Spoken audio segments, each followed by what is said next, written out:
Welcome once again, my fellow manipulators of digital fate. I'm Richie, this is Capricorn, and we are back at it with the full set review for Wonders of the First, Set 2, Call of the Stones. This video is going to delve into all of the Petraia cards. There are 6 orbitals. We've already done Boundless and Heliosynth, and Petraia is up next. We're going to dive in and get to it because there are a ton of cards to go over. Before we do, please like, please subscribe. All of that stuff helps me out so much.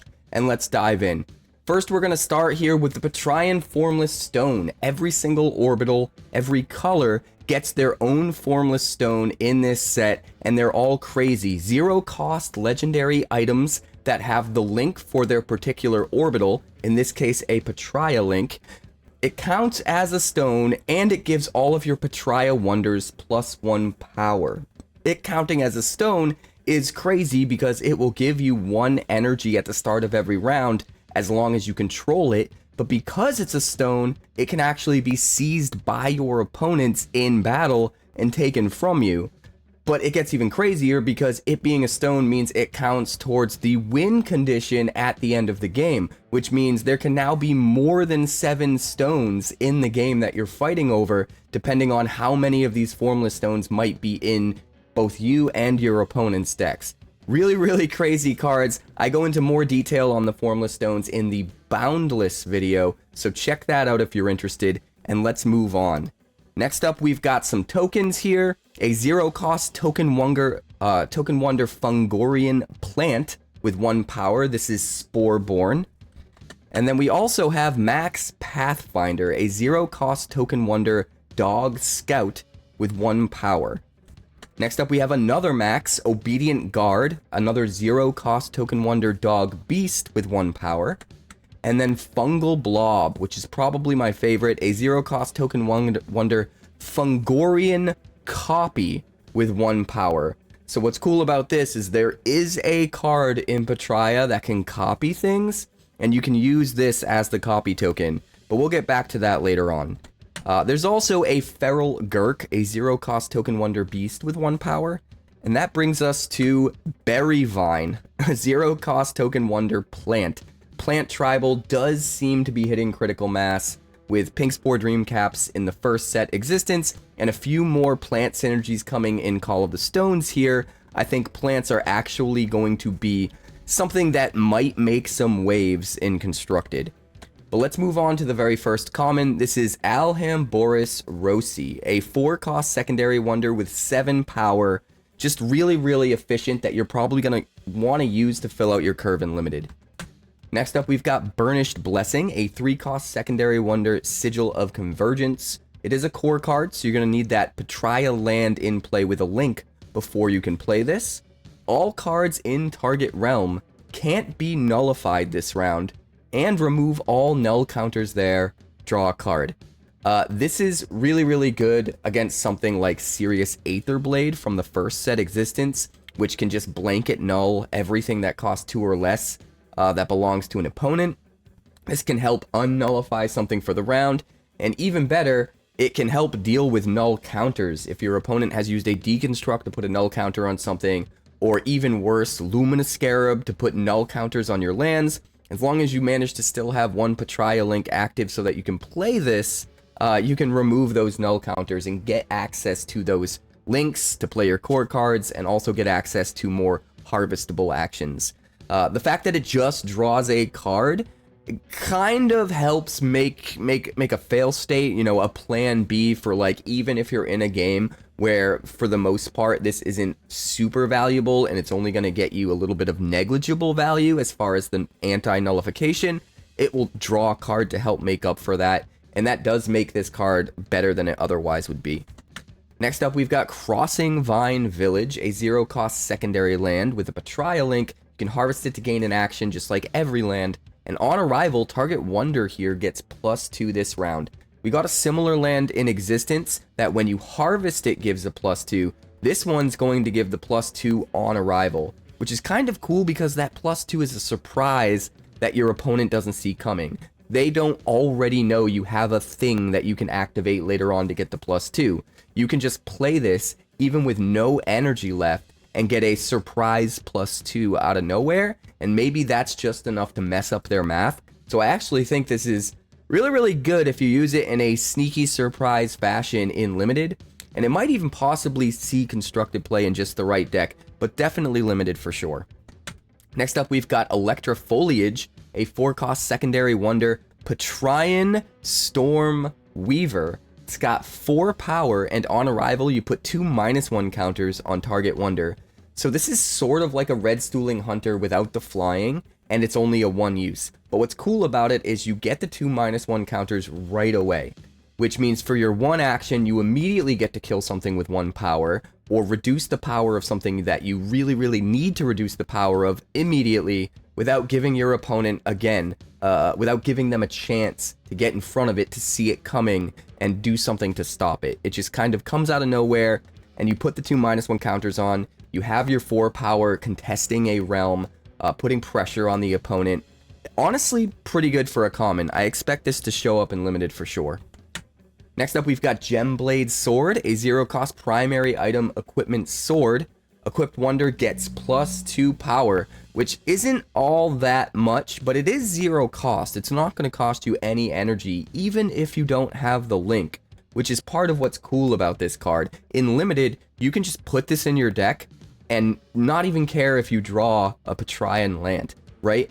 It's just going to come out for free no matter what. You're still going to have to use an action to play this card, but you're not going to have to spend any energy. So a lot of times, just like some of the other cards we've already talked about, you can surprise your opponent, you can use up all of your energy, they think you're out of gas and you can't do anything to effectively change the board, and then this comes out of nowhere and equips to something and gives you that +2 power that you need. I think that makes it pretty decent. It's also a good way to turn on your equipment synergies or trigger your item synergies for absolutely no energy, no matter what, even if you don't have the right land. And I think that could end up being really good in the long run as well. Next up, we've got Gentry Reveler, a 1-cost primary wonder with 2 power, and has a tap-free ability. Target wonder gets +2 this round. So here you have a wonder where you're able to put 2 power in one realm, and then also have the ability to buff another realm 2 power whenever you want. And there is power in that versatility of getting some value now, and then having this ability that you have to worry about threat of activation the whole rest of the game. Sometimes just worrying about your opponent using something like this can cost you a lot more throughout the course of the game than them actually using it, because you constantly have to play around the possibility that they might use it. And just that sort of psychology could end up being really, really good in and of itself. So I actually think this card is pretty decent, at least for Limited. Next up, we've got Grassvein Ambusher, probably the best Petraian common in the entire set. This is a 1-cost secondary wonder demon plant, so it does count as a plant for plant tribal. It's got 1 power, it is a core card, so you're going to need that land with a link in play in order to play it, and on arrival, you untap target land here. This is absolutely nutty. Not only do you get access to another action later on by untapping that land and getting to harvest it again whenever you want, but you get access to all of its on-harvest abilities as well. You could untap an Indra Citadel and get 2 more actions out of it. You could untap a Blazing Phoenix pub and get to untap one of your guys again. In fact, I think that's just like an unlimited combo, right? Well, you don't tap the Grassvein Ambusher to untap the Blazing Phoenix pub. You gotta play it. So it isn't an unlimited combo. If they were both taps, it would be pretty crazy. But even just untapping your Blazing Phoenix pub and then using the Blazing Phoenix pub to untap one of your better wonders is kind of an interesting thing you can do with this. Like, getting to re-trigger all those on-harvest abilities can be really, really powerful. And there is a semi-infinite combo you can do with this guy within this set that I alluded to in one of my previous videos, and I'm not going to fill you in just now on exactly how that combo works, but you can expect at some point me to put out a deck utilizing that combo, and then you guys will see exactly what I'm talking about. But for now, I'm going to keep it under wraps, keep it a little bit of a surprise. For any of you that were at the Shattering, you've probably seen it in action. Feel free to spoil it in the comments if you want to, but I will definitely be building a deck at some point showing it off. Next up, we've got Malix, a 2-cost primary wonder with 1 power, and he has Awaken plus 4 power. The way Awaken works is if you've seized a stone this round, the thing that has Awaken is awakened, and if it's awakened, it gets whatever buff is listed after the colon after the word Awaken. So in this case, it would be plus 4 power, but there are plenty of other wonders that give other types of abilities when they're awakened. What's cool about Awaken is it's not something that triggers when they take the stone, and then it looks at your board state, everything that has Awaken, and turns them on. Instead, Awaken is constantly checking and asking the question, has a stone been seized? Has a stone been seized? If at any point the answer is yes, then it will just be awakened. And the difference is you could take a stone early in the round, and then later on in the round play this guy, and even though he wasn't out when the stone was taken, he's going to enter already awakened and already a 5 power, which is really, really powerful if you plan around it just right. I think this guy is super, super good, and you should definitely run him in limited. But next up, we've got Mini Tuskhorn, a 2-cost primary wonder, Rhino, Elephant, Beast with 3 power, and it has Guardian plus 2 power. The way the Guardian ability works, if you've seen any of my other videos, I've already explained this. Whenever any wonder enters or arrives from another realm, in the same realm as the Guardian, it's going to trigger the Guardian. So if your opponent plays an enemy wonder there, or flies one in, or calls one in, or whatever the case may be, it will trigger this Guardian ability and give this guy a plus 2 buff that will last for the entire rest of the round. And it doesn't just happen once a round like Awaken. Guardian can keep being triggered over and over and over again, so if your opponent is forced to move in a bunch of wonders, it could trigger a bunch of times, and all of those buffs will last until the end of round. It can be really powerful if you line it up just right, but you do have to line it up just right. Next up, we've got Mystic Thicket. I absolutely love this land, a 0-cost secondary land. Gives you that Petraia link, and you can harvest it to gain an action just like any land, and on harvest, if this is the final round of the game, you sacrifice this and draw a card. So if you can save this until the end of the game, until round 7, when you harvest it, you'll get to draw a card. You do need to sacrifice it, so you have to make sure you plan around it appropriately so that you still have a Petraia link in play to play your core cards. But that being said, just getting to draw a free card when you harvest it actually seems really, really good to me, regardless of the fact that you have to sacrifice it. I think this card is gas in limited. You absolutely want to run it if you get it. If you have even any cards whatsoever in Petraia, you should probably be running the Mystic Thicket. But I wouldn't be surprised if this pops up in Constructed as well. Next up, we've got Salraya, a 2-cost primary wonder with 3 power, and on play you reveal the top card of your deck. If it's Petraia, draw it, otherwise bury it. This is a cycle of cards, 1 for every orbital, 1 for each color. We've already seen a couple of them so far. This one is especially good because it's so cheap. So if in limited you're going super deep into Petraia more so than anything else, this guy gets really, really good because consistently he'll probably hit the right card off the top and you'll get to draw it. In Constructed, you can actually build a mono orbital deck and run this, and you'll always hit. You'll always get to draw a card off playing him, and that might be good enough for how cheap and efficient he is.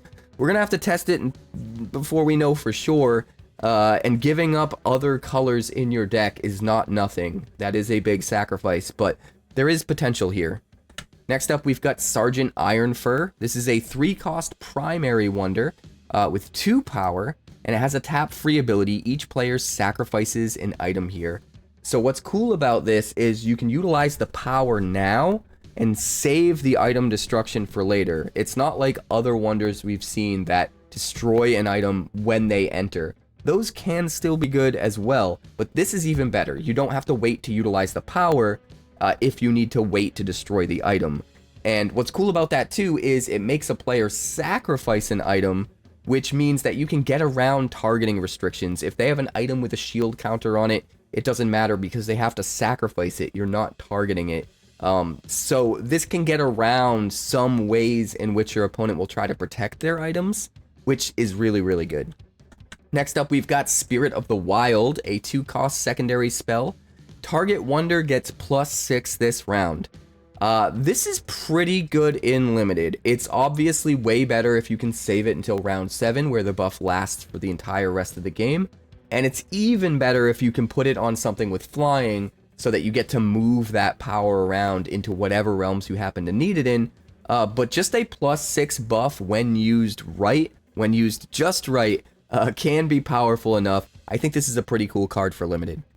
Next up, we've got Uncanny Amani, a 3-cost secondary wonder with 4 power, and on arrival, you banish target card in the Abyss. This is really good for shutting down your opponent's Reanimator strategies, or potentially turning on your own banish synergies. There are a couple cards we saw in Boundless that care about your own stuff being banished in order to give you extra value.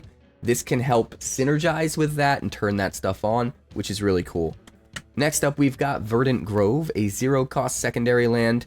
Gives you that Petraia link, can be harvested to gain an action like every land, and on play you may tap a wonder you control here.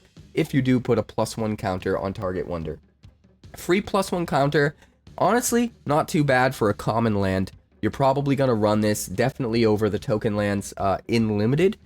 In Constructed, there are just better lands, so this probably doesn't see play. But it is possible that if you're building around a +1 counter theme, you might have cards that get more value off +1 counters than just the +1 counter. And if that's the case, having even more lands that can help give you +1 counters in your deck is probably significant, and you're absolutely gonna want to consider something like this. Next up, we've got Wizard's Tower of Slumber, a 0-cost secondary land. Gives you that Petraia link, can be harvested to gain an action, and wonders can't awaken here. Very interesting card. If they've got a couple awaken wonders in a realm that they're getting significant value off of because they're finding ways to constantly awaken, just jam this thing there, shut it all down, and that lane is probably awful for them now. This could be really, really good if used just right. In Limited, it's easily going to be better than running a token land, and you're probably going to want to play it if you have the option. In Constructed, it gets a little trickier, and it really depends on if Awaken takes off and how popular that mechanic ends up being. But next up, we have our first uncommon. This is Baby Stonehorn, a 1-cost secondary wonder with 1 power, and it has Awaken. It gets +2 for each wonder here. This is a card I saw used by Roaming Boss during the Shattering to great effect. It is very underestimated because nobody realized that you could awaken something while it was in your hand, basically. Like, you play this, and if you've already taken a stone, it just comes in as a huge wonder for 1 or possibly 0 energy and can just absolutely swing the game. If you play it into a realm with a bunch of wonders, it just gets super huge. In fact, it counts all of your wonders as well as theirs, which is something that a few people have overlooked over the course of the Shattering weekend. So if you put it in a realm where they've got 2 guys and you got 1 guy, it also counts itself. It's going to come in with a +8 and be a 9-power wonder right out of the gate, as long as you took a stone at some point in the round, earlier in the round, which is crazy. I think this card is absolutely nuts. I think it's going to come out of nowhere and surprise a lot of people in Limited. I think it's kind of a must-play in Limited. Even in Constructed, I think there might be room for it down the line. Next up, we've got Kaelin's Swiftmane, a 2-cost secondary wonder with 4 power. And that's it. It's just a vanilla. It'll help fill out your curve. It's nothing to write home about. But it's not completely worthless. If you need to fill in your 2-drop curve and make sure that you're playing things out consistently, this guy will help you do it. Next up, we've got Deep Forest Tracker, a 3-cost legendary wonder with 2 power, and on play you untap target Petraia legendary wonder. This is another one of those cards in the untap cycle we've seen, 1 in every color at this point.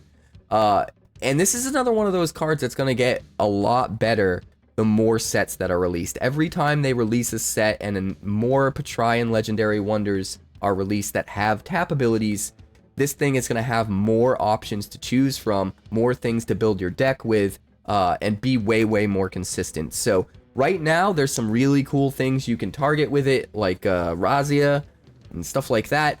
Some of the elves, this is probably the best that we've seen of the cycle, because Petraia just happens to have so many quality tap ability wonders, like the whole cycle of elves, Caelith and Ashenleaf and all of those, Razia, the Stone Seeker, which we haven't talked about yet, we'll get to later in this video. So I think this is probably the most consistent best one right now, but all of these cards in this cycle of each orbital is going to get a lot better the more sets are released. I'm excited to see what ends up happening down the line. Next up, we've got Exogloam Creeper, a 3-cost secondary wonder with 4 power. It has Unstable, which means at the end of the round you have to sacrifice it. But on death, you get to create a 1-power plant token here, which is really, really interesting because we've already seen a whole bunch of plant tribal synergies that this could play into. The fact that this counts as a plant and then it gets sacrificed and replaces itself with another plant could enable some pretty crazy plant synergies if, you know, you have the right deck built around those synergies. So, kinda cool. I like this card. Is the plant deck real enough yet? It might be, and if it isn't, it is definitely on its way. Next up, we've got Festival Guitar, a 3-cost primary item. Equipped wonder gets +2 power, and on arrival, you put 2 +1 counters on target wonder. This is really cool because you have an equipment that will turn on equipment synergies. It's an item that will turn on item synergies. It will buff something up +2 right away, but the fact that you can split the buff, put another +2 on something else, and that other +2 is in the form of counters, which could also trigger counter synergies. This card just has a lot of potential to trigger multiple synergies all at the same time and get you way more value than it looks like on the surface. So if you build just the right deck, this could slot in perfectly and completely gas you up. Next up, we've got Findulis Foresti, a 2-cost primary wonder elf scout with only 1 power. It has a Petraia link, and you can harvest it to gain an action. This is not as good as Ashenleaf from the first set existence. Most people are going to compare this to Ashenleaf. Ashenleaf is 1 cost and 2 power. And not only that, it has the Petraia link, it harvests to gain you an action, and when it enters, you get to put a shield counter on a land. Ashenleaf seems on the surface like it's better in every single way, which makes this card look kinda meh. But don't be fooled, because this card is absolute gas. It is the only wonder in this set that can be harvested for an action right out of the gate. There is, I think, one other wonder that can be harvested for an action, but you have to jump through some hoops to turn it on. This one, right out of the gate, can be harvested for an action, but the most important part of this card is that it is a very cheap wonder with a Petraia link on it. And because of that, if all of your lands get nullified by a Luminous Scarab, you can play this because it doesn't require a core. You can play it for cheap, which means you don't have to waste all of your energy for the round if you're in the middle of the game, and then you have your Petraia link online so that you can start to play your Petraia core cards. So as a way to get you your link and not require a core to do so, while also still being a wonder that can threaten a realm, put pressure there, force your opponent to put something there, because even the 1 power will be enough to take the stone if they don't, and give you an action back at some point, and keep you from getting into trouble such as Luminous Scarab completely nulling out all of your cores.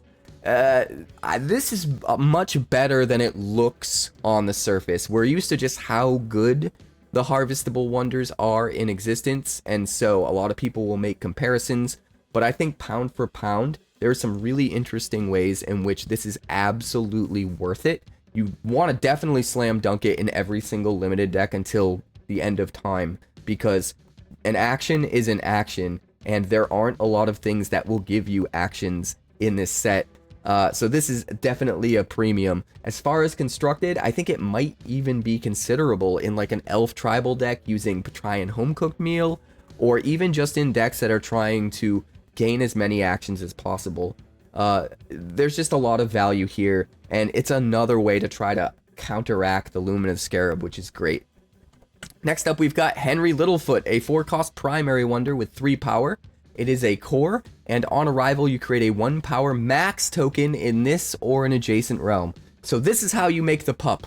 This guy makes the pup, and if you have one of the actual tokens, you can use one of those, any of the ones that are max, and if you don't, you can just use whatever to represent the token. Either way, he's a good boy. He's such a good boy. Next up, we've got Ichorite Infusion, a 3-cost secondary spell. It is a core card, and you destroy target item. If it was equipped to a wonder, put a number of -1 counters on that wonder equal to the item's cost. It seems like equipment is kind of everywhere in this set, and so this gets even more important in a set like this. But having a way to 2-for-1, destroy a really good equipment, and also kill the wonder that it's on potentially, is really, really good. Having a floor, a fail state where at the very least you can put -1 counters on that thing even if it doesn't kill it, is even better. And the fact that you can pivot and not even worry about destroying an equipment and instead destroy a non-equipment item if you want and just not get the extra values of the -1 counters makes it even better. So all of those things put together give it a lot of versatility, and that versatility is the true strength of this card. I think it is a slam dunk in any limited deck, and it's probably up for consideration in constructed decks, especially if equipment decks really end up taking off in the meta.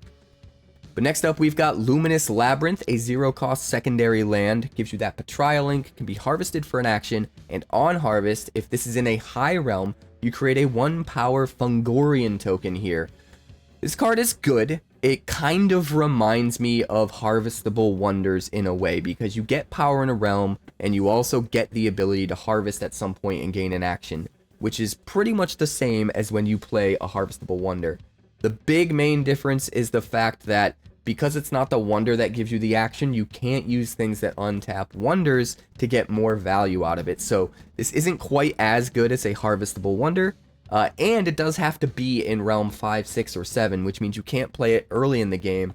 If you are going to use it in your constructed deck, you probably want to split the difference with this and some other Petraia lands, so that even if you draw this early on in the game, there's a chance you have another Petraia land. You play that early, and you save this for later so that you can get the value. If you're only running all of these, you're going to be forced to play some of these cards early to turn on, you know, the links so you can play core cards, and the ones that you do play early, they're not going to give you much value. They're going to lose that ability to make a 1-power Fungorian. So you do have to build around these cards carefully, but if you do, you can get a bunch of extra value out of it. Next up, we've got Monster Tamer, a 4-cost secondary wonder with 2 power. On arrival, you put 2+1 counters on target wonder, and he has Heart of a Legend, which means if you control another legendary wonder, all of his abilities will trigger an additional time. This guy's actually really good, as long as you have a legendary. Being able to put 2 power in 3 different realms at the same time is kind of like a mini Orochimaru in a way, and Orochimaru is one of the most busted cards from the first set existence. And don't get me wrong, this card isn't busted, but it's a lot more valuable than it looks on the surface. If you can just pull this off correctly and actually have a legendary in play, it will actually put in surprising work for you. If it can make the difference between you having enough power to win the stone in 3 different realms at the same time, your opponent has to react by locking down one of them, by playing extra power and defending in one of them. They're not going to be able to do it in all 3. So in some cases, this guy will be a huge, huge swing. And I think that's good enough to consider him pretty high for limited. In constructed, there are probably just wonders that are just strictly better than this, so it probably doesn't see a lot of play in constructed, but in limited, this guy is awesome. Next up, we've got Oblate Spheroid Python, a 5-cost secondary wonder with 5 power, and he has the Guardian 2 ability. So, if anything arrives or moves into the realm that he's in, anything of the opponent's at least, he will get a +2 buff that lasts until the end of the round. This guy's a little bit expensive. I'm not the biggest fan of him, but he can be really big, quicker than you might imagine. So, as a curve filler, he's definitely considerable. Next up, we've got Ripple Song, a 3-cost secondary spell, Rite of Fate. You trigger each on arrival ability of each land you control, just straight up. That seems really interesting. If you build around this card just right and have all of the lands ever with all of the good on arrival abilities, of which there are a number in this set alone, this could be kind of nuts. maybe that's something we have to try to brew and put together. That seems like a really interesting build around that you have to go super deep into and commit to really, really make work. Because of that, it's not going to be super good in limited. You're probably not going to want to run it. But again, if you're building the right deck in Constructed and you can build around this, it could end up being super crazy.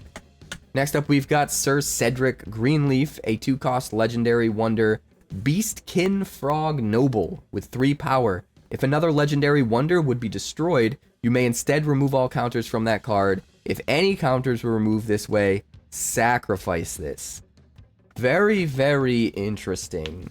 So, if it has any counters, you can save the guy by removing all the counters, but your Sir Cedric dies. So it's like a one-time save your guy that has counters.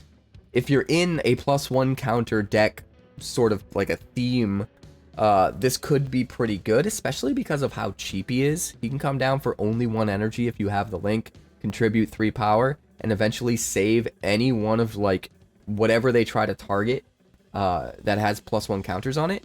But it can also work for other counter types, right? You wouldn't really want to use it to save a land that Orinoco animated with a growth counter, because if the growth counter is gone, then that card is dead. But maybe you can line up some weird shenanigans where something of yours has a null counter on it from your opponents, and then they also still need to kill it later on because it's just got too much power. And you can actually use this guy to just remove the null counter and keep it alive. That would be really, really interesting and kind of be a 2-for-1. If there are any other crazy ideas like that, synergies you think you can use with this guy that I haven't thought of, definitely let me know in the comments. I think there's a lot of potential here. Next up, we've got Verdantia's Chosen, a 4-cost primary wonder with 5 power. Has the tap-free ability, you may banish a Petraia first form from your hand, and if you do, untap this and it becomes a copy of it this round. This is another one of those cards that's going to get better and better and better with every set released, as more and more Petraia first forms come into the card pool as options to increase the consistency of this card firing. As it stands right now, there are only a couple Petraia first forms, so it's not going to happen very often, but when it does, you're going to be able to effectively get what would be a huge wonder into play way earlier than you should have it, and that could be kind of crazy. But with cards like this, cards from this cycle, there's one of these for each color, I'm mostly just excited about what the future holds as we start to reach critical mass with more and more first forms. Next up, we've got Allay the Silent, a 4-cost primary wonder with 2 power. It is a core card, and on arrival, you put 3 -1 counters on target wonder here. Absolutely love it. It's removal and a wonder at the same time, and because the removal is tacked onto a wonder, there will be certain ways to reuse that removal, whether it's by portaling this, or flickering it, or putting it back in your hand and replaying it. Very, very interesting card. Anytime you have the ability to have removal and actual power in the form of a wonder that can put pressure in a realm on the same card, that card is always going to be at least decent. I would bet probably at least good. And this card is no different. This is our first rare of the day, and it is honestly really, really good. Way better than it looks on the surface for sure. Next up, we've got 𝐿DR-BUCHAN, a 5-cost primary wonder with 6 power. It is a core card. He's got on defense, other wonders you control get +1 this round, and he also has Heart of a Legend, so if you control another legendary wonder, that ability will trigger twice. That ability is way crazier than it looks on the surface, being able to buff up your whole team by +2, and it's not just the wonders in the same realm as him, it's every wonder that you control that is out. They will all get a +2 buff if this guy triggers his on defense while you have another legendary wonder in play.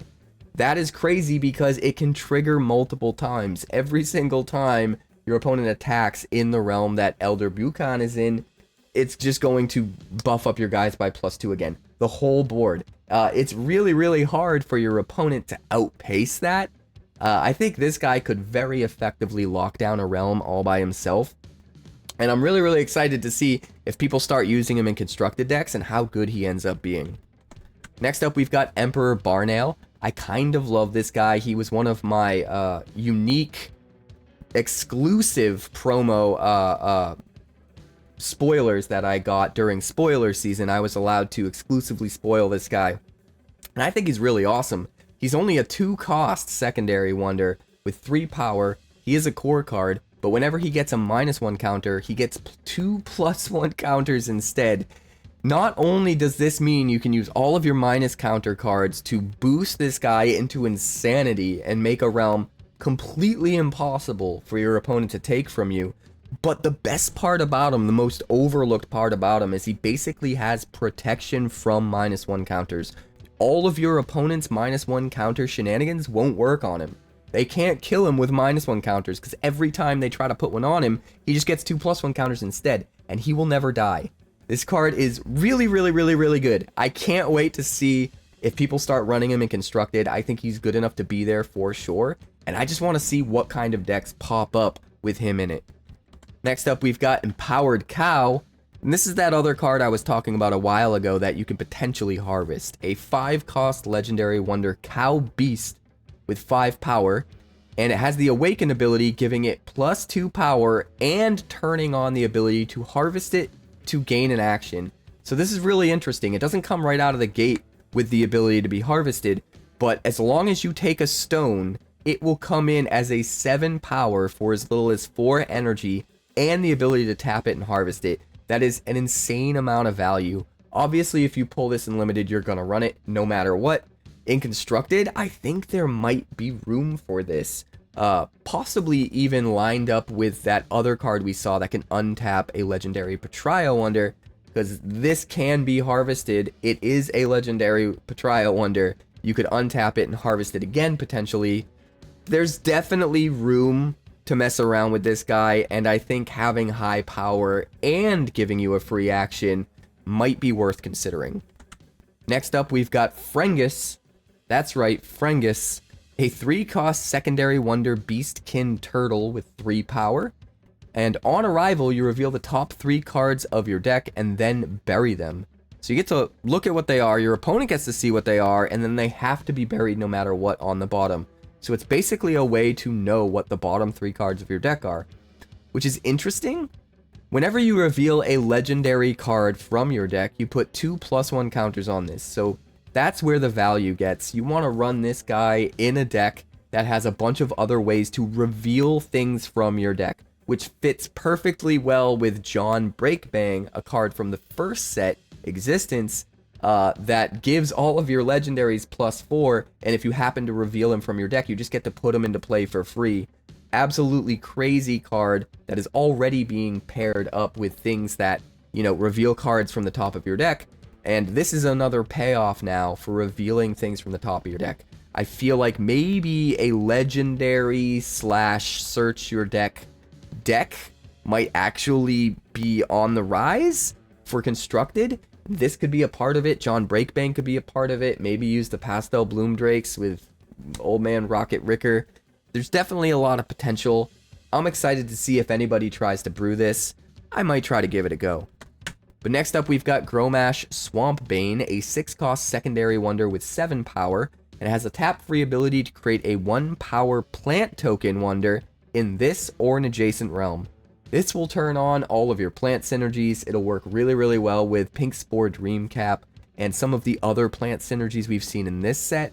But just getting to put the 1-power thing in whichever one you want of 3 realms, whichever realm out of this one and the one that's on its left and the one that's on its right, just having that versatility seems good enough. If there's a realm that's just sitting there alone because you guys are busy fighting over other realms, this can just kind of like incidentally just put a little guy there and be like, well, now you have to put value there. I'm taking the stone kind of for free. I didn't even have to spend an extra action to get that 1 power into that realm.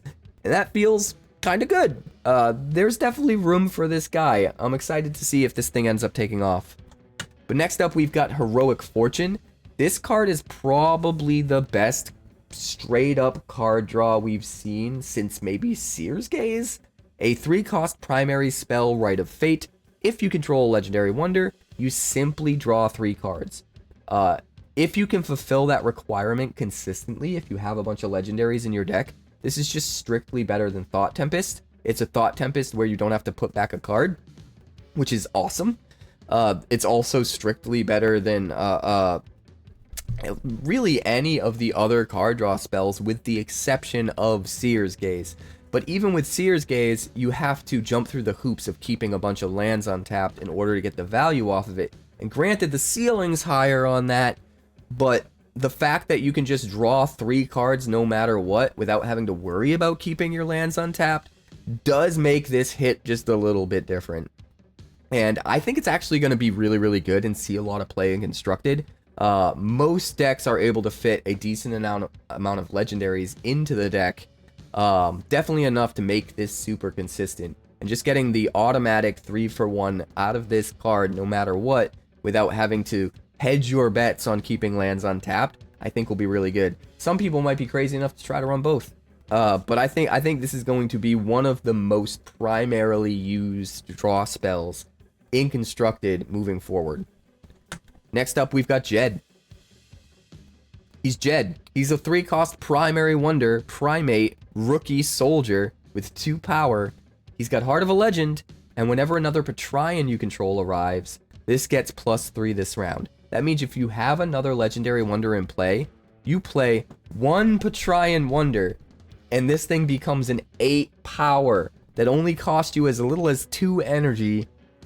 And if you do it again, he becomes 14. Like, that's crazy. Just play 2 green guys in a round, and this guy is 14. Absolutely nuts. I think this is another one of those cards that's really easy to overlook because it doesn't do anything super flashy, but pound for pound, how efficient this is, the cost for the power, in the right deck, it's going to be absolutely nuts, and I can't wait to see people use it. Next up, we've got Moss Paw's Respite, a 0-cost secondary land. Gives you that Petraia link, and you can harvest it to gain an action like every land. Whenever a wonder dies, you may move up to 2 counters on it onto this card. And then on harvest, you distribute any number of counters on this to any number of wonders you control.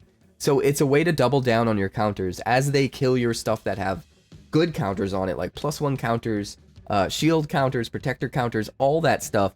It all gets to just pile up on the Respite. And then in round 7, or earlier if you want to, but I think it's probably best used in round 7, you harvest this. Not only do you get an action out of it, all of those counters get to be split up wherever you want, all over the place, and do whatever you want with them. That seems crazy.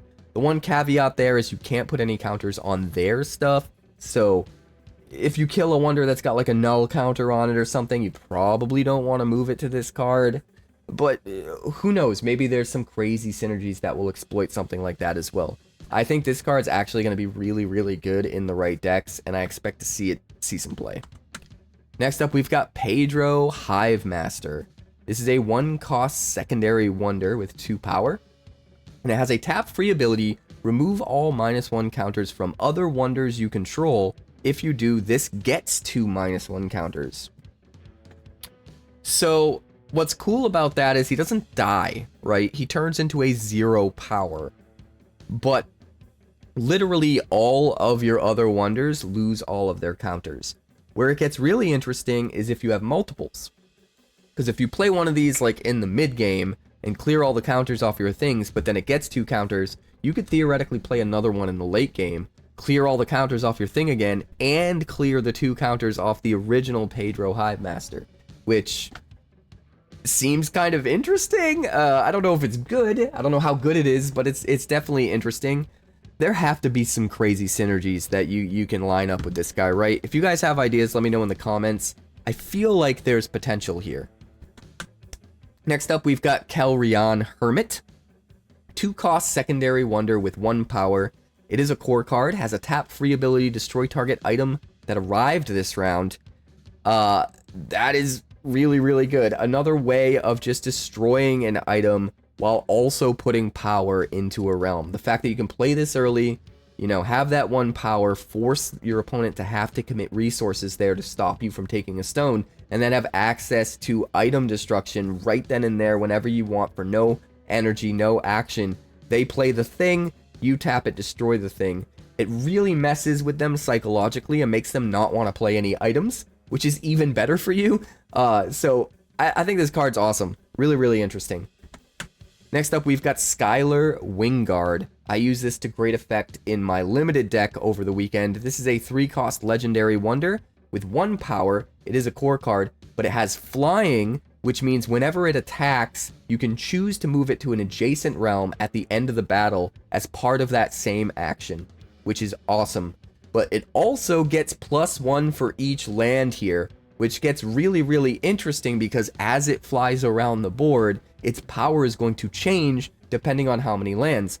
And the thing you don't want to overlook about that is it counts all of their lands and all of your lands. So if you've got a bunch of lands everywhere, this thing could be big no matter what realm it is in. But even if you don't and your opponent happens to have a bunch of lands, it could still be really big. It's going to be the total of all lands there. This guy's just a force to be reckoned with. Absolutely love him. Even just the 1 power flying around into new realms and taking a stone before they have a guy there can be nuts. And then obviously by the end of the game, he's going to be really, really big in some of the realms at least. He's just good no matter how you use him. This guy is great. If you get him in limited, definitely run him. There might be room to build this into some constructed decks as well. Next up, we've got Twin Titan Warhammer, a 4-cost secondary item equipment. It is a core card, and whenever equipped wonder battles, you may put 2 -1 counters on target wonder here. So it basically turns anything into a red stooling hunter. What's great about that is it triggers on battles, which means, sure, you can trigger it when you want by attacking, but it's also good for protecting a realm and locking it down, because if they try to attack, you get to trigger it without even spending an action. They spent the action to attack, and you can just spit out even more -1 counters. So it's going to be really good for killing stuff, for getting powers to where you need them to be, sometimes without even spending actions, because it will trigger when your opponent attacks. And then also, if you put it on a flyer, it just gets even better, because you can fly it around to whatever realm you need it in, you need the power in, while still getting these triggers to pop off and putting -1 counters on things. This card's good. Next up, we've got Cedar Shade Grungle, a 5-cost primary wonder with 4 power. It has Awaken plus 4 power, so it will become a whopping 8 if you've taken a stone that turn, or that round, if you've seized a stone that round. And then he also has the tap free ability. If this is awakened, you may remove all nullify effects and null counters from any number of lands.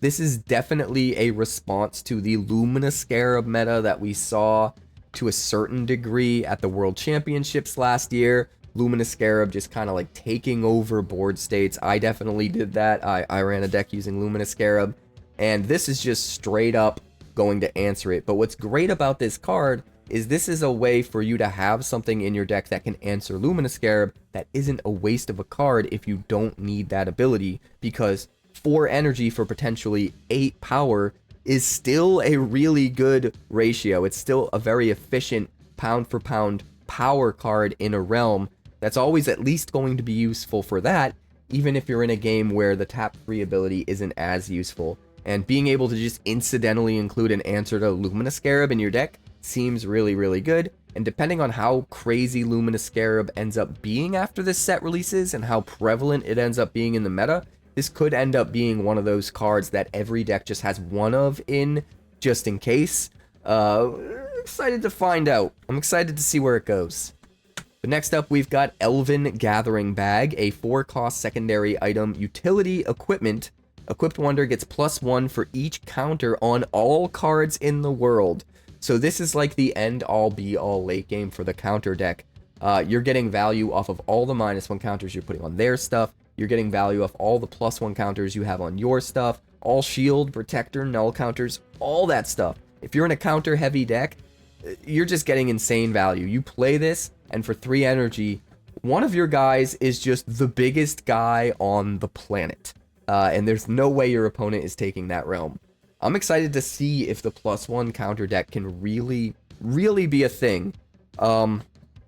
I lied, though, about the -1 counter thing. I'm rereading it now, and it's only +1 counters that it triggers. So you definitely want to go deep on the +1 counter theme. This is not going to give you extra value off of protector counters, null counters, all that stuff. But it's still really, really good. Like, There's so many +1 counter synergies in this set, and there are a bunch in the first set as well. And if you build into that archetype, this is still the end-all, be-all top end for you, and it's not even that expensive. There's a lot to love about this card. Next up, we've got Extracted Fungal Goo. This card is amazing. I ran this in my constructed deck at the Shattering. This is a 3-cost legendary item consumable, and you can sacrifice free, create a token copy of target wonder. It's a Fungorian in addition to its other classes, and you have to sacrifice it at the end of round. So the key here is you wait until round 7, and then you sacrifice it to get your token, so that you have the token for the rest of the game. And you can make a token of literally anything. You can get a copy of the best wonder in play, whether it's yours or your opponent's. You can make it so that your opponent's never going to outvalue you. Whatever their best guy is, well, now you match that. You get a copy of that. And if their best guy isn't as good as your best guy, you just double up on your best guy, and that's crazy too.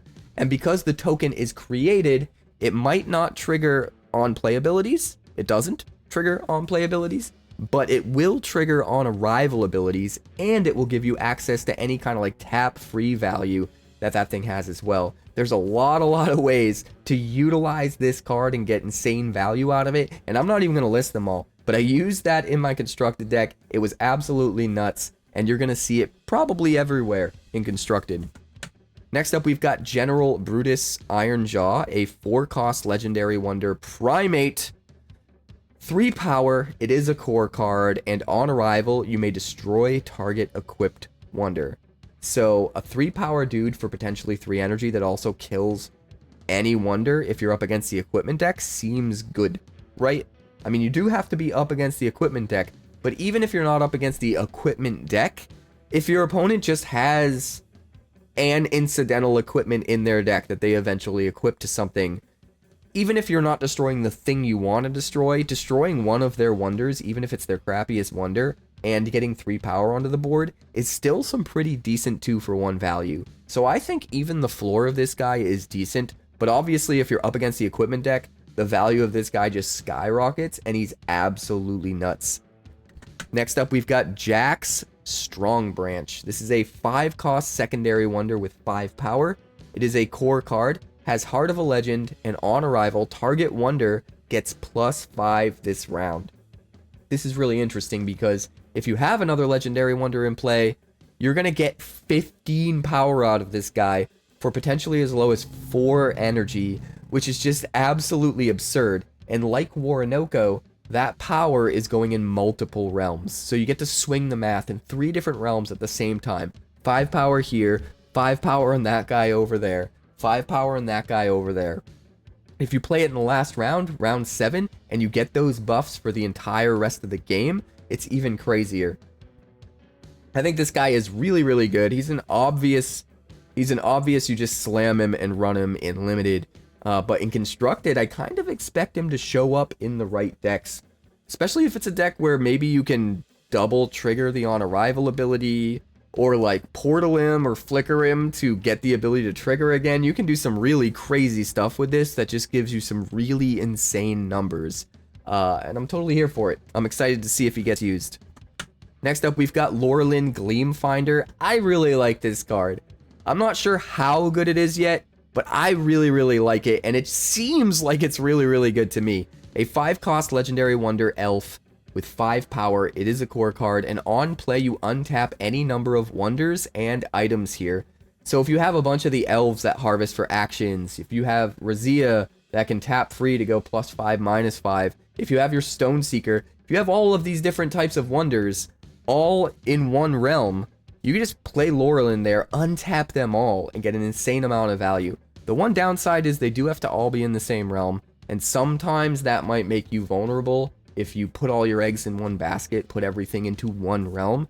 But the payoff here, the ability to use all of those tap abilities over again, could be worth it. So this is one that I definitely want to experiment with. I used a copy of this in my constructed deck at the Shattering. Never actually had a chance to play her though, and I'm excited to mess around and experiment with her and see just how good she can be. Next up, we've got Lorien Deeproot, a 6-cost primary wonder with 6 power, and it has Guardian +5. Every single time something arrives in the realm that he's in or moves into that realm, this thing gets a +5 buff, going up to 11 just on the first trigger, and potentially 16 on the second trigger. Like, that's just insane. This guy is even better if you're running it in a call deck, where you're using the call mechanic to pull your opponent's guys into the same realm as him, forcing your opponent to trigger the Guardian, stacking up all of their wonders in the same realm so that they can't defend the other realms, while simultaneously triggering Guardian a bunch of times so that you still have more power than them in that one realm where all their stuff is stacked up. That could be absolutely nuts. Somebody has to build that deck. I have too many decks I need to brew, and I will absolutely get to that at some point, but one of you will probably get to it before me. If you're interested in that, let me know in the comments. It seems crazy. It seems like a really, really crazy deck. Next up, we've got Metazon the Absorbent, a 6-cost primary wonder ooze monster with 8 power. It is a core card, and whenever an item or land is destroyed, you banish it instead. This makes it so they can't get things back from their abyss with reanimation type spells and effects. It also helps to sort of synergize with banish stuff that gets value off of banishing things, of which there are a number, both in this set and the first set existence. This could be a really, really interesting card in the right deck, and it's gonna need to be experimented with and tried out for sure, but there's a ton of potential in this card. Next up, we've got Serena Bloomcatcher, a 5-cost primary wonder with 7 power. It is a core card, and on arrival, return target land you own from the abyss to this realm. I was thinking recently that there might be a really cool deck where you intentionally sacrifice your lands and then use Awakening to bring them back. And Briar Maw is already sort of a wonder that helps you do that. In fact, we had a Briar Maw deck run by none other than Jester himself at the World Championships in Vegas last year. And this could build off of that sort of an archetype, being able to return one of the lands that you sacrificed to get all the value out of it again. And there are some other lands in this set as well that have the ability to be sacrificed in order to give you value, and you could potentially bring those back as well. I think there's some really interesting synergies here, and at the same time, getting 7 power for as little as 4 energy is really, really good too, so I'm excited to see if this can be a thing. I think Briar Maw decks are going to make a comeback for sure. But next up, we've got Sergeant Gearstripe, a 2-cost secondary wonder with 3 power. It is a core card, and each legendary wonder you control with cost 7 or greater has all its tap action abilities become tap free. What an interesting card. Obviously, this will work for Murkmire, letting you use its tap action to destroy all tapped lands.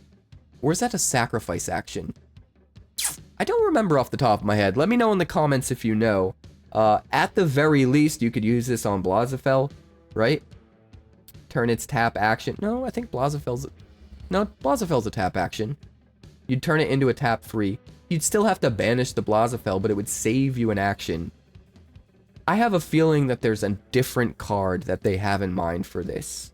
I have a feeling that there are some powerful tap action abilities that I'm overlooking that can be turned into tap free abilities that would be very valuable. If you have any ideas about that, let me know in the comments. There's definitely something here. There is something they intend for us to use this with for sure, and I'm just not 100% sure what that is yet. So again, if you know what it is, let me know in the comments. If you have ideas of how to brew with this, let me know in the comments. The card seems super cool. Next up, we've got Tranquil Thoughts, a 2-cost primary spell, Sigil of Fate. All on attack and on battle effects controlled by opponents are nullified this round. That seems really, really good. The new dinosaur has some interesting on attack triggers that we'll get to eventually when we do the Sulfera video. Off the top of my head, that shuts this shuts that down. But there are so many on attack and on battle effects that this can potentially shut down. And obviously, if you save it until round 7, it gets even better, similar to like Path of Light. I'm really, really excited technically they are nullified as well. So you could run this in something like an Ethos Relic deck and get a bunch of nullifications to draw a bunch of cards and make your opponent lose a bunch of energy. It's just like another way to turn that on, which seems really cool. I'm not 100% sure the best way to use this card, but there are options for sure, and it seems really, really cool. Next up, we've got Whispering Willows, a 0-cost primary land. Gives you that Petraia link, you can harvest it to gain an action. It has a tap-free ability. If you control 5 or more plants, put a growth counter on this, and it becomes a legendary wonder with power equal to the number of lands you control. So it's kind of like a mini self-activating Orinoco. You only get 1 land turning into a wonder with power equal to lands because of the growth counter, whereas when you play Orinoco, you get 3, but it's still really powerful, I think. Like, a land that comes down for no energy gives you your action back eventually, gives you a Petraia link, and potentially turns into a really big dude.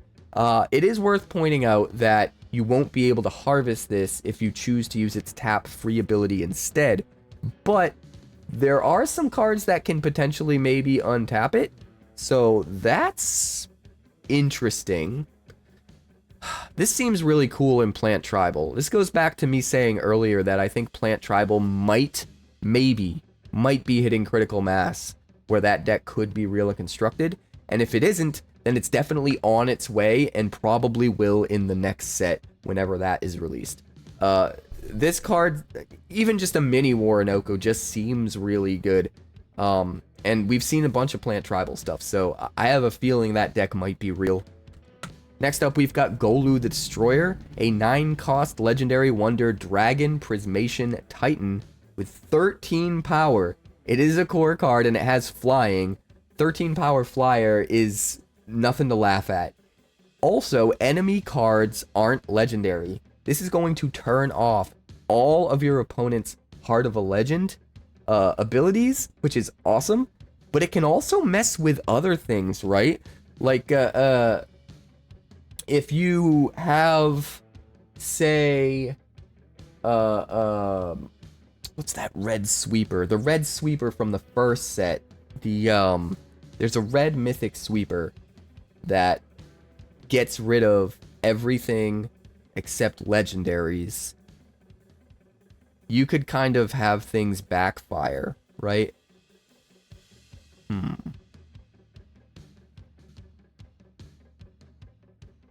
Yeah, if your opponent is using that sweeper and you play Golu, now that sweeper is going to wipe their whole board, right? Because none of their stuff is legendary.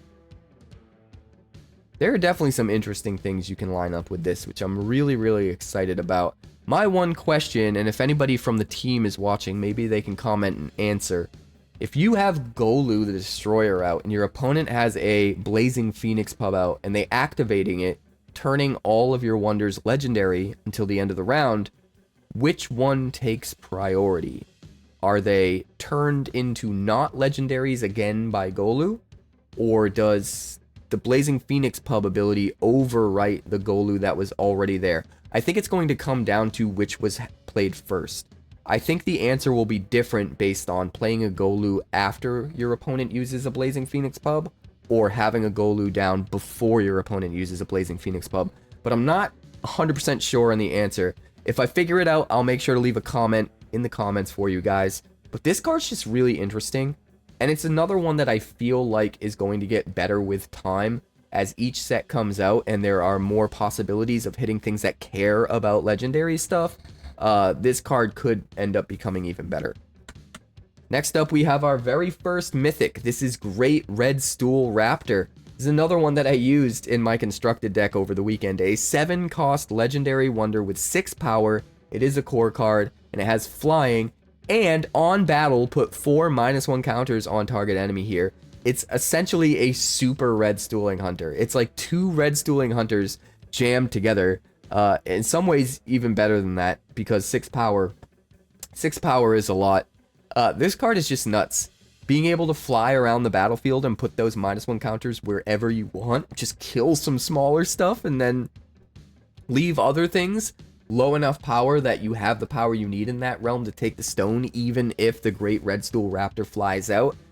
This thing could just swing games all by itself. It's absolutely crazy. It's gonna see a lot of play. That's all I got to say about it. It's gonna see a lot of play. Next up, we've got High Priestess Rosalind Wildwood. Talk about seeing a lot of play. This is probably the best Petraia card in the whole set.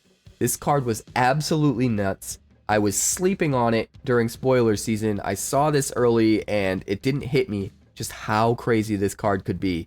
This is a 5-cost legendary wonder elf seer noble with 7 power. It has Heart of a Legend, so if you control another legendary wonder, its abilities will trigger twice. What abilities does it have? On play, seek to a wonder. No other restrictions. So that means when you play it, you reveal the top 2 cards. Any wonder that you hit, you get, if they're both wonders, you get to choose which one. You just put straight into play in the same realm as this. Even if it's like some crazy, ridiculous, expensive wonder. And because it's seeking, it counts as playing it as well. It will trigger on play abilities. It's absolutely crazy. And then it gets crazier because it has Heart of a Legend. So if you play this at the right time where you have another legendary out, you'll do it again. You'll get the best wonder from the top 2 for free, and then you'll get the best wonder from the top 2 again for free. This thing is just like an entire board in one card. The trick is you need to make sure you're doing your math right and you're building your deck properly around her. You want to have at least 25 wonders in your 50 card deck so that you consistently have a chance with hitting 1 wonder in every 2 cards, because half your deck will be wonders. And I would recommend maybe having just a couple more than that to have a little bit of a buffer, just to be that sure and that much more consistent. If she does her thing, you're absolutely taking over a lane. And if any of those wonders happen to have flying or the ability to add value to other realms, it's just even crazier. This card just pops off to insane degrees. I think you're probably actually going to see it do some pretty crazy stuff in one of the gameplay videos that I have coming from the Shattering event. So look forward to that. This card is nuts. Absolutely crazy. But next up, we've got House of Verdant Leaf. Talking about crazy, a 0-cost legendary land elf city, so it counts as an elf. Petraia link, harvest it to gain an action. On arrival, you may put a land from your hand into this realm. This is way more powerful than it appears on the surface. It's kind of like a Tony the Tiger, except better, because you don't have to worry about spending any energy, and you get another harvestable action out of it. But if you can play this, and then immediately put down like an Indrid Citadel with it, or something like that, it's just crazy action potential out of it. More importantly, I was able to combo it with one of the lands that we saw in one of the previous video, the Heliosynth video, that when you play it, if you play the land in a realm where you control another card, you get to gain an energy. If you play this as the very first card of the game before your opponents got to play anything, if you happen to be going first on the play, you can immediately drop that land, and it sees the House of Verdant Leaf as another card in that realm, gives you an energy. They haven't had a chance to play anything yet. It doesn't give them an energy. That is an insane first play that can set you up with 2 energy on round 1, which is kind of unheard of, at least without any sort of additional cost.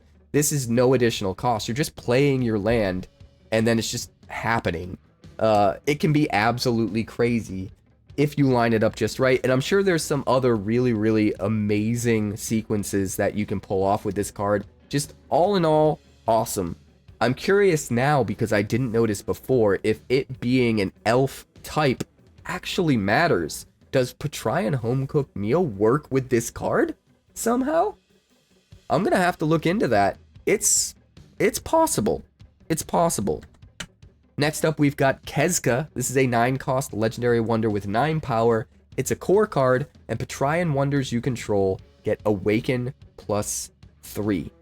Now, I'm curious if by Petraian they mean any wonder that is Petraia of the Petraia orbital, or if by Petraian they mean the wonder type, because that is a wonder type that can be listed on the left side of the card. I'm going to have to ask the team, and I'll let you guys know in a comment. That's another one that I'm going to have to figure out. If this is just every green card that you control gets +3 power when you awaken, then this thing is absolutely crazy. If it's only Petraians, it's way more limited. You know, it needs to go in just the right deck with the right type or whatever. But I have a feeling it's just every green card. And if that's the case, what a card. Like, this just gets really, really nuts, especially when you consider the fact that you can take a stone early and then just drop this later, and it's automatically on right when it enters. It's just everything's getting a +3 buff. That is utterly crazy. This is going to be a fun one to play with for sure. Next up, we've got Orion Nighthowler. This is one that we were actually able to spoil before the Shattering as one of the spoiled cards, but we didn't really know what it did yet because we didn't know what a Myth Stone was. This is a 7-cost Legendary Wonder Werewolf Scout hero with 7 power. It's a core card, and whenever you play a Myth Stone, you put 7+1 counters on this. Now that we know that Myth Stones are absolutely crazy, that there's one for every color, that they count for your win conditions, so on and so forth, that seems crazy. Even if you only play the green Myth Stone with this guy and you drop it, the Myth Stone itself will give a +1 power to all of your green wonders. So this guy will go up to 8, and then we'll get another 7+1 counters on it from the ability, and it will go up to 15 power, plus you have a Myth Stone. Seems really, really good for locking down a realm with a ton of power. Every time you add a stone there, you're just even more shoring up your defenses, making this guy even bigger, even bigger, even bigger. So it scales. The more stones you have in that realm, the more you need to protect the realm. But the more stones you put in that realm, the more triggers you get on Orion Nighthowler, and the easier it is to protect that realm. That kind of seems like a deck to me. Let me know in the comments if you think I should build that. I think there's something here. But this guy seems really, really crazy. We're definitely going to build a deck with all 6 Myth Stones at some point, and this will probably make the cut. Next up, we've got Pocket Watch of Seasons, a 3-cost legendary item equipment. Equipped wonder gets +3 power, and while this is equipped to a legendary wonder, lands controlled by opponents here lose all orbital links and can't be used for attuned abilities. So this has pros and cons when you compare it to something like Luminous Scarab. Like Luminous Scarab, you can take away the orbital links of lands. The big difference is you don't get to actually prevent them from harvesting their land to gain actions. So it doesn't take away their action potential. But the upside is it also hits attuned. And if you put a null counter or even just a normal nullification on an opponent's land, it doesn't stop your opponent's attuned abilities from working, because attuned only cares about the land type. So this will actually stop things from being attuned when Luminous Scarab won't be able to do that. So there are pros and cons when you're comparing something like Luminous Scarab to Pocket Watch of Seasons. I think overall the Scarab is better, but there will definitely be situations where this card is really good. And I'm excited to see if someone in the community ends up breaking this card, because I feel like it has that kind of power potential, right? Like, it's on the cusp. It just gives you this, it gives off this energy like there's some way to break this. There's some way, maybe making copies of items in multiple realms and that kind of thing. It feels like there's got to be some way to bust this wide open. So if you have ideas, let me know in the comments. This one's interesting. Next up, we've got Refgor Squirming Crown, a 6-cost primary wonder with 7 power. It's a core card. Whenever a beast dies, you create a 1-power plant token in that realm. So now we have plant beast tribal hybridizing. Interesting. You can also tap free, and all beasts get -2 power this round. Interesting. So you can potentially kill or at least nerf all of your opponent's beasts while potentially killing your beasts to replace them with plants, and then using those plants to trigger all of your plant synergies. There's something here. I can't quite put my finger on it, but there's something here. There's clearly some sort of build around they want you to explore with this card. Very specific beasts and plants that can line up with this and make it really, really crazy. We just got to figure out what that is. So this is another one. If you have ideas about that, let me know in the comments. because this one's got me curious. Next up, we've got Transfigured Chicken. This card's ridiculous, but it's also really, really good. A 5-cost legendary spell. It is a core card. Target wonder becomes a chicken in addition to its other classes. Exchange its abilities with another target wonder permanently.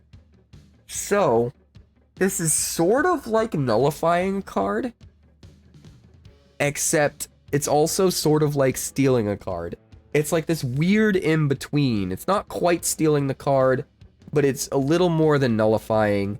If you do it just right, you could target one of your vanilla wonders and target one of their wonders that has some really crazy abilities, and then their wonder becomes a chicken, switches abilities with you. Since you have no abilities, they would just be a blank vanilla wonder, and your vanilla wonder would get all of the abilities that that thing had. There's got to be a way to make this crazy, right? Like, that seems, in the right deck, that seems like it could be nuts. Another cool way you can use this, and I actually saw someone building their deck around this concept at the Shattering, is you can use this to be able to use like a legendary ability, like a legendary tap ability or something like that, a second time. And the example that I saw was from Double Strike Dude wanting to use Transfigured Chicken with Harambe, so he could take out a stone with Harambe, and Harambe's tapped so you can't use him again, but you can Transfigure Chicken to move his abilities onto one of your other guys so that you can do it again with one of your other guys and take out another stone. That seems crazy, and I have a feeling there are some other really crazy things you can line up like that with Transfigure Chicken. So the fact that you can use it as like a crazy combo piece to get double triggers off of a really powerful ability of your own that you would normally only be able to use once, but then also double as this way of like taking away your opponent's really powerful abilities if they play something crazy, and getting them yourself, it almost sort of feeling like you're stealing that wonder in a way, at least as far as the abilities are concerned. The versatility of a card like this seems really, really interesting. I'm excited to see how deep it goes, just how crazy this card can get and what you guys come up with. So if you don't post about any other card we've talked about, this is the one. Let me know in the comments what craziness, what shenanigans should we get up to with this card, because I'm sure there are plenty. Next up, we've got Verdantia, Breath of Life. This is a legendary wonder first form incarnation. So this is the Petraia first form we're getting in this set. An 8 power, it is a core. Elves, beasts, beastkin, Fungorians, and Petraians can't be targeted or destroyed by enemy spells or effects. Just straight up. Now, it is not an elf, a beast, a beastkin, a Fungorian, or a Petraian itself, so it does not protect itself. Although if you did have some way of giving it, you know, a class of your choice, you could give it one of these classes and then it could protect itself, which is kind of interesting. But even just coming down and forcing your opponent to have to get rid of this guy before they can get rid of anything else can be really good in the right deck that's running enough of this 5 assortment of 5 different classes. Interesting card. It's one of those that I think is going to take some time and experimentation to see just how good it ends up being and what combination of cards it ends up being the best with, but it definitely has potential. Next up, we've got Zilthar Nine Tongues, a 5-cost legendary wonder frog beast with 5 power, and on attack, wonders you control in this and adjacent realms get +2 this round. The fact that it triggers on attack and you can attack as many times as you want if you have the actions makes this card kind of crazy. Just everything in this and adjacent realms is just going to get buffed, and then you attack again and it happens again. It gets even better if you can move this around to start giving the buff to different realms. So I think it pairs really good with Call. This is another one of those that you just kind of need to experiment with to see how good it is in practice. It's a little bit hard to envision it ahead of time, but the potential is certainly there. And then last but not least, we have our mythic Stone Seeker for Petraia. This is Vincent Varrock, played by none other than Emilio Estevez as the celebrity guest. Very, very cool. You can actually hit autographed cards. Very rare. We don't know exactly how many there are, but there are chances to hit very rare autographed versions of his card, which is just awesome. He is a 5-cost legendary wonder Stone Seeker Elemental Shaman with a whopping 9 power. He is a core card, and on play and tap free, create a story token in this or an adjacent realm. Just like every Stone Seeker, he gets to make a story token when you play him, and he gets to make another story token whenever you want later, simply by tapping him without even spending an action, which is just really, really powerful. But let's take a look at his story tokens so that we know how powerful. First up, we have his common story token. This is Curzar, a legendary story token wonder with 3 power, and it has the Awaken ability, giving a +2 power buff when it's awakened. This is actually pretty decent. Being able to put 3 to 5 power in a realm without spending energy, without spending another action, is not nothing. And so even though this is probably the weakest of his story tokens, pound for pound, it is still super valuable, especially when you consider the fact that you can put the story token in an adjacent realm. It doesn't have to be in the same realm as the Stone Seeker. Next up, we've got Cestrio Voss.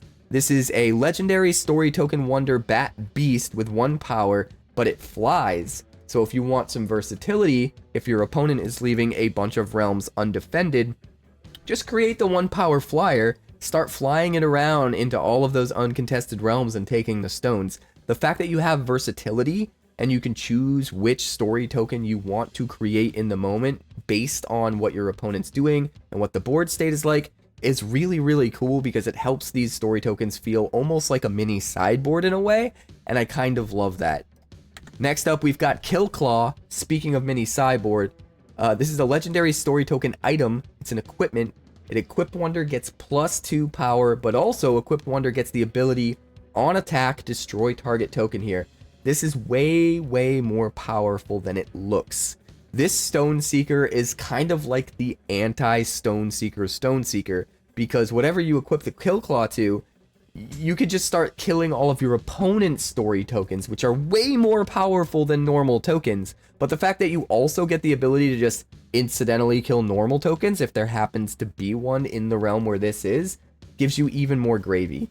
This card ended up being absolutely nuts for me in Constructed, and it's hard to picture just how good this card is until you experience attacking in with it and killing a Quantris the Relentless. Then you start to appreciate just how nuts this card is. Next up, we've got the Epic Story Token. This is a legendary story token item. It's called Taste of the Wild. Sacrifice free, put X +1 counters on target wonder here, where X is its power. So at the very least, you can put this on the Stone Seeker that created it itself and go from 9 power to 18 power, which is just insane. Having this up your sleeve, being able to swing the realm to that degree at any time is just amazing, right? And you don't even have to commit to it. Like, you can keep your options open, wait till the end of the game, and if you didn't need to do anything else, and you do need to boost your power up to 18 so you can take the realm, then you just do it and you take the realm. The fact that your opponent knows you can always do this seems really, really powerful, really, really hard for them to play around and dodge. And then it can get even better if you happen to have an even bigger wonder that you can use this on. You can get even more +1 counters out of it. Just super, super big swings. Absolutely love it. Next up is the first mythic story token. This is a legendary story token wonder. It's called Ursoc Gargantus. 4 power, and it can't be targeted by spells or effects controlled by opponents. This might not seem as powerful as some of the other Stone Seeker's mythic story tokens, but this is one that I think a lot of people are sleeping on and kind of slips under the radar. 4 power in any adjacent realm, and you can't get rid of it.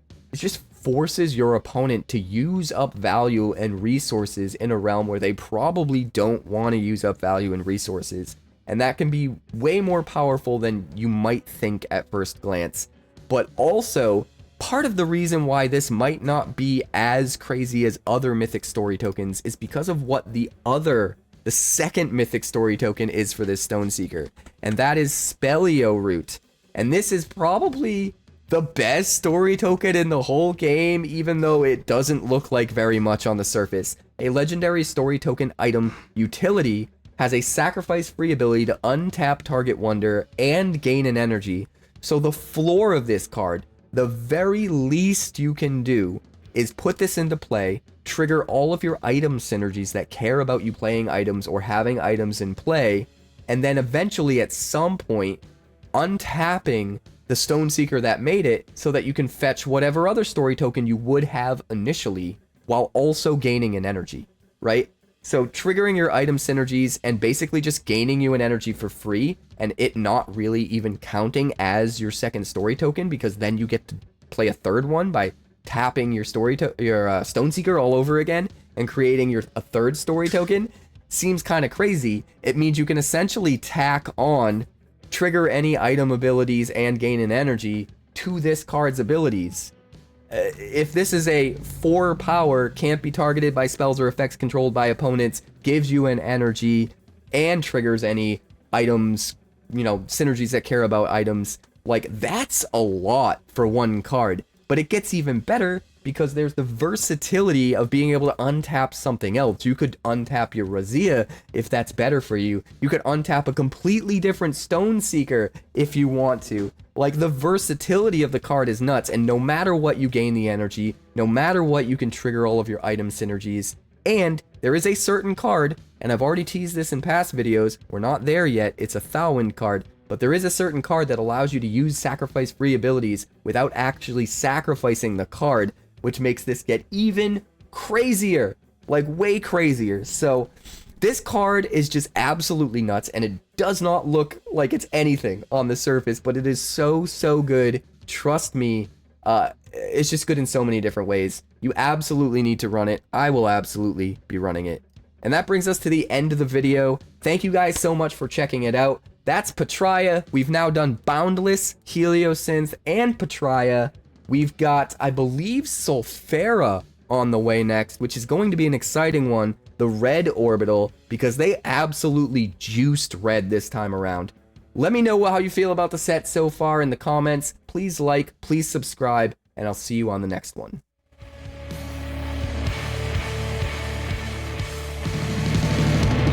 Thanks so much for checking out my channel. I'd like to give a huge shout out to all of my patrons over at Patreon. Without you guys, this channel would not be possible, so honestly, thank you from the bottom of my heart for all of your contributions. If you haven't yet, like and subscribe. The more likes we get and the quicker we get them, the bigger this channel will grow and the faster it will grow. I'd love nothing more than this channel to become something very special for you guys, but it's entirely up to you how fast that happens. Also, if you'd like more deck text, that's somewhere over there. And if you'd like to see what else the channel's been up to lately, that's somewhere up that way. Also, subscribe, circle below, do all the things.